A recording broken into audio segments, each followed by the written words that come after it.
Hello বন্ধুরা, আমি আজকে বিউলির ডাল বা কলাইয়ের ডালের রেসিপি নিয়ে হাজির। ভুল ত্রুটি হলে সবাই শুধরে দিও। প্রথমে ডালটা আমি শুকনো খোলায় ভেজে নিয়ে এর মধ্যে একটু গরম জল নিয়ে দিয়েছি ধোয়ার জন্য।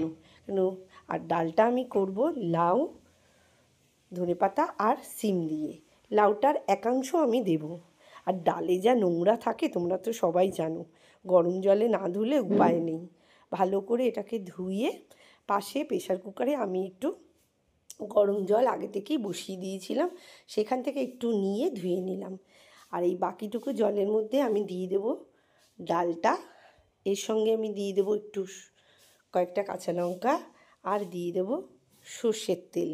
এখানে কিন্তু আমি হলুদ অ্যাড এখনই করব না। তারপরে দিয়ে দেবো একটুখানি নুন, দিয়ে 3-4টে সিটি মারতে হবে। আমি কিন্তু 3টে সিটি মেরেছি।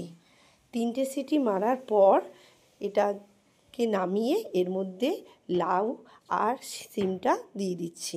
দিয়ে কিন্তু দেওয়ার পরে আরও একটা সিটি মারব। তাহলে কি হবে, যেটুকু ডাল সেদ্ধ হওয়া বাকি আছে হয়ে গেল, আর এইগুলোও সেদ্ধ হয়ে যাবে। এবার কড়াইতে একটুখানি গরম জল বসিয়ে এর মধ্যে আদা কুচি আর হলুদটা ভালো করে মিশিয়ে এই ডালটা দিয়ে একটুখানি ফুটিয়ে নেব।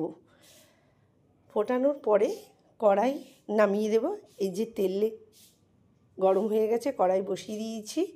ফোড়নের জন্য নিয়ে নিয়েছি তেজপাতা, শুকনো লঙ্কা আর মৌরি।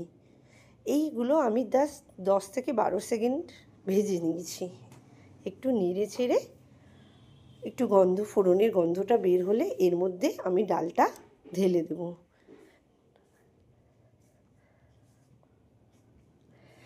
এই যে হয়ে গেল আমার ডাল রেডি। মিষ্টিটা অপশনাল, তোমরা চাইলে দিতেও পারো নাও দিতে পারো, আমি কিন্তু দিয়েছি।